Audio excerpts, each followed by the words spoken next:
swift route to publication. It's about 4 months of sending the book out before the agent picked it up, and then another couple of months before the publisher agreed to it, and then from there only 6 months before the book was on the shelves, which is very fast for the world of publishing.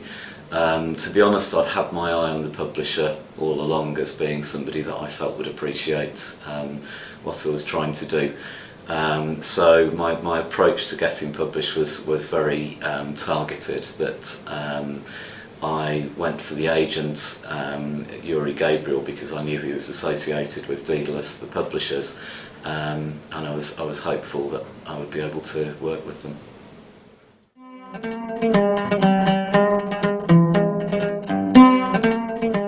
It was my second completed novel. Before that I wrote a fantasy novel which was truthfully largely rubbish, but had at its heart the relationship between two characters who really transformed into Ismail and Abu Nuwas in the book. So it was very much a learning process for me, the first book, and although it's hard to deal with coming to terms with the fact that the thing you spent a year of your life on is essentially not very good and unpublishable, I tried to take the positives from it and took what I felt was the strongest thing about the book, threw everything else away, and built a new and better book around it, and that worked for me.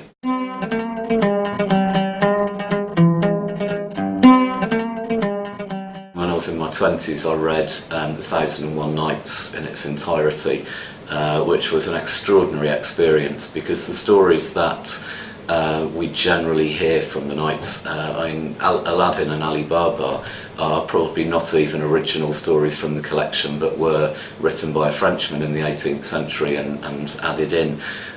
So we have a slightly distorted picture of what The 1001 Nights is all about.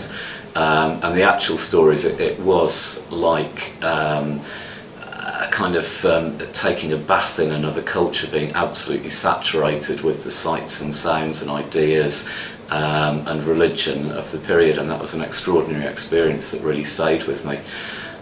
So when I was looking for a setting for my book, I decided I was going to write historical fiction.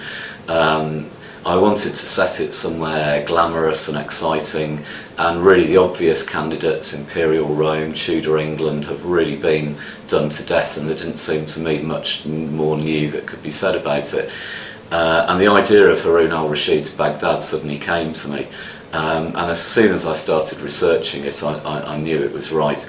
Every time I was stuck with the book, I'd virtually just flick open a history book at a random page, and there would be a story or a character or an idea that would set it all alight again. So for me, it was a voyage of discovery, doing the research for the book, that I found extremely exciting, and I really hope some of that excitement comes through.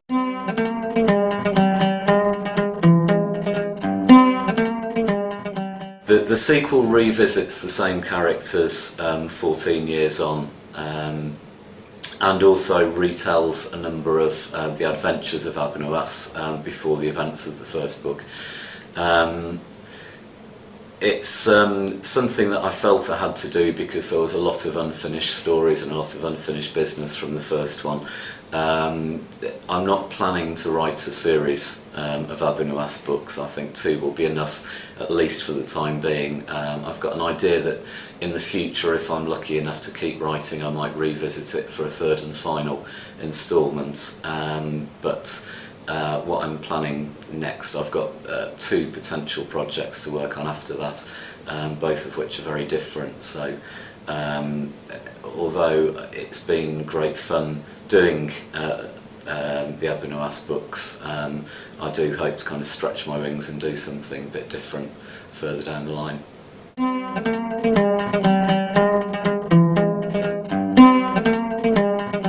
I very much start at page 1 and keep writing and see what happens. I know a lot of people who start at chapter 2 because beginnings are so important that they feel that you have to get the rest of it in place.